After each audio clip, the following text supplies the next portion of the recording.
Salam sejahtera semua pelajar. Tajuk kita pada hari ini, kesan buruk mikroorganisma. Kesan buruk maksudnya membawa sesuatu yang memudaratkan kepada benda hidup atau persekitaran. Jadi apa yang mikroorganisma ini bawa? Nah, kita tengok situasi di bawah. Amir sedang ingin menikmati roti, baru saja dia mau menyuap roti itu ke dalam mulutnya. Tiba-tiba ibunya keluar dari sebalik dinding dan memberitahunya, "Dek, jangan makan roti itu. Dah lepas tarik luput. Tengok tu dah berkulat pun." Jadi rotinya sudah berkulat lah dan sudah pun melepasi tarik luput. Dan Amir pun tidak jadi makan. Oke, apa itu tarik luput? Tarik luput itu maksudnya tarik akhir makanan itu selamat untuk dimakan. Contohnya, kalau tarik luputnya 1 Januari 21, maka pada tarik tersebut makanan tidak boleh lagi dimakan dan perlu dibuang serta-merta. Oke. Dan tiba-tiba pula cikgunya pula keluar dari situ. Makin terkejut si Amir. Apakah yang akan berlaku sekiranya Amir makan roti yang telah tamat tarik luput dan berkulat itu? Kata cikgunya. Baik, ini yang akan berlaku. Satu, Amir boleh mengalami keracunan makanan sama ada dia muntah-muntah, cerit-berit, dan sakit perut yang teruk, ataupun ketiga-tiganya tuh serentak. Atau Amir juga mungkin boleh mendapat alahan, allergic, yang teruk. Jika dia allergic alah kepada makanan yang berkulat, kan berkulat dia bilang tadi kan, yang menyebabkan masalah pernapasan yang teruk. Jadi itu dua lah kesannya. Apa yang coba disampaikan daripada situasi itu sebenarnya, selain daripada merosakkan makanan, sesetengah mikroorganisma ini memberi kesan buruk kepada manusia. Jadi apakah kesan buruknya? Kalau kita tengok di sini, yang pertama, mikroorganisma ini menyebabkan penyakit berjangkit. Termasuklah konjungtivitis, tuberkulosis, kurap, dan malaria. Oke, sebelum kita pergi lanjut setiap penyakit ini, apa itu penyakit berjangkit? Penyakit berjangkit itu penyakit yang boleh merebak. Contoh, si A sakit. Kemudian si A jumpa si B, akhirnya si B pun dapat sakit si A. Kalau si B jumpa si D atau E atau F, tiga-tiga tu C, D, dan E, F semua tu akan jatuh sakit.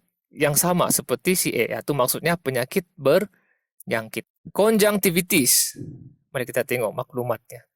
Ada selaput ataupun lapisan lucinar kemerahan yang melitupi warna putih dan kelopak mata. Maksudnya mata jadi merah lah. Oke.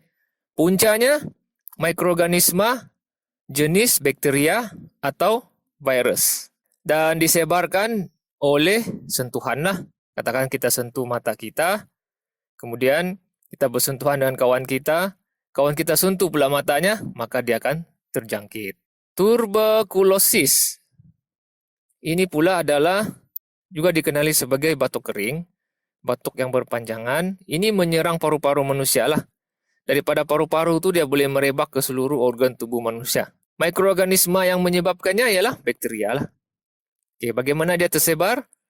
Melalui udara oleh pesakit yang membawa kuman aktif itu batuk. Ketika dia batuk, kuman itu boleh keluar daripada saluran pernapasannya dari mulutnya tuh pergi ke tempat lain lah.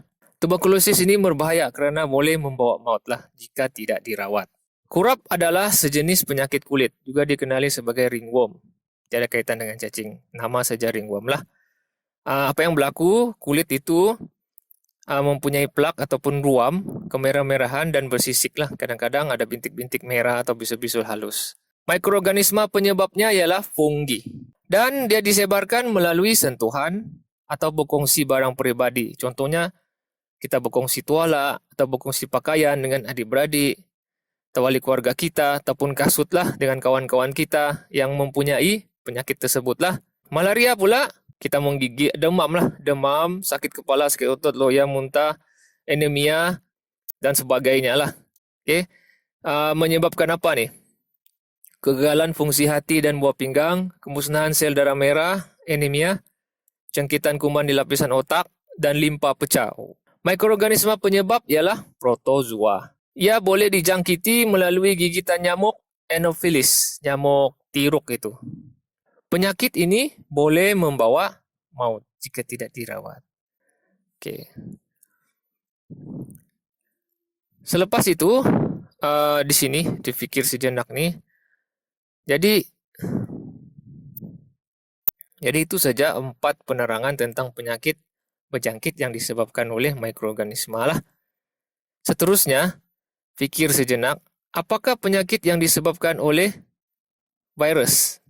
Contoh lain penyakit yang disebabkan oleh mikroorganisma. Tadi virus kan, okey. Beguk disebabkan virus, campak disebabkan virus, demam denggi disebabkan virus, AIDS, dan yang terbaru COVID-19 lah juga disebabkan oleh virus.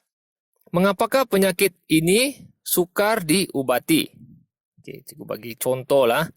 Katakan penyakit COVID-19 ini, dia disebabkan oleh virus SARS-CoV-2 yang menyerang saluran pernapasan dan boleh membawa maut kan. Mengapa penyakit ini sukar diubati?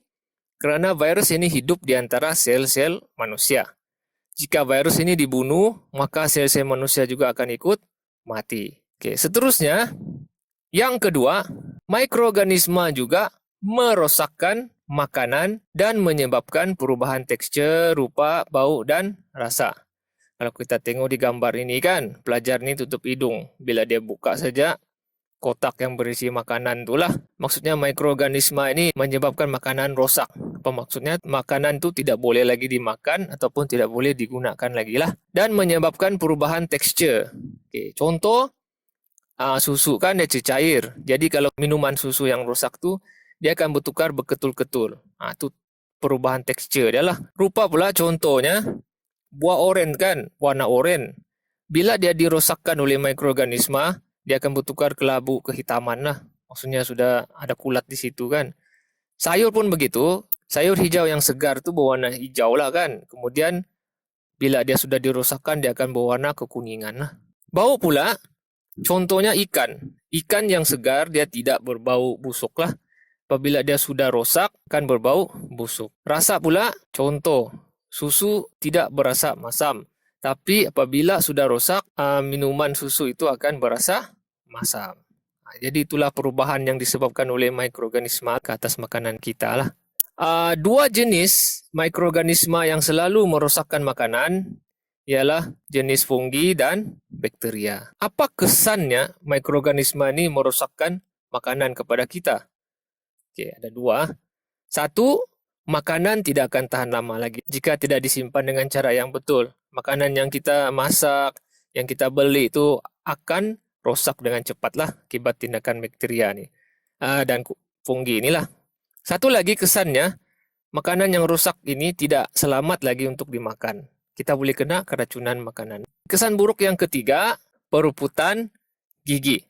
Mikroorganisma jenis bakteria ini memang sudah sedia ada dalam mulut kita. Okay, kalau kita tengok di sini kan. Apabila ada makanan, terutamanya yang tinggi gula dan kanji itu, bakteria ini akan menukarkan gula dan kanji dalam makanan itu kepada asid. Jadi dia akan menguraikan gula dan kanji dalam makanan dalam mulut kamu tu dan ditukarkannya kepada asid. Asid seperti yang kita tahu dia bersifat mengakis lah. Jadi perlahan-lahan asid yang dihasilkan itu kemudian akan mengakis permukaan gigi kita. Okay, lapisan luar tu iaitu enamel lah. Lama-kelamaan gigi akan reput lah dan berlubang. Disitulah gigi kita rosak. Terutama kepada mereka yang jarang menjaga kebersihan gigi dan makan makanan tinggi kandungan gula lah. Okay, kesan buruk mikroorganisma yang terakhir ialah keracunan makanan. Kita tengok sini kan ada doktor tu. Dia bercakap dengan si Amir kali ni, sakit perut. Jadi dia cakap, doktor tu, cirit-birit, muntah-muntah dan pening kepala ialah tanda-tanda kamu mengalami keracunan makanan. Keracunan makanan ni maksudnya apa jua penyakit yang disebabkan oleh pengambilan makanan ataupun minuman yang tercemar lah. Bakteria seperti salmonella yang terdapat dalam makanan rosak akan membiak dan mengeluarkan toksik. Apa itu toksik? Bahan beracun yang memudaratkan tubuh manusia di dalam usus manusia, menyebabkan keracunan makanan dan boleh membawa maut. Jadi yang terakhir sekali, apakah kesan buruk yang berlaku kepada kita yang disebabkan oleh mikroorganisma? Bagaimanakah kesan buruk tersebut berlaku? Sudah pun dijelaskan tadilah, yang ada 4 tuh. Penyakit berjangkit, kerusakan makanan, perebutan gigi, dan keracunan makanan. Bagaimanakah kita dapat mengelak kesan buruk daripada mikroorganisma? Jawapannya, jagalah kebersihan diri dan persekitaran kita, amalkan gaya hidup yang sihat. Itu saja kelas untuk hari ini. Selamat belajar.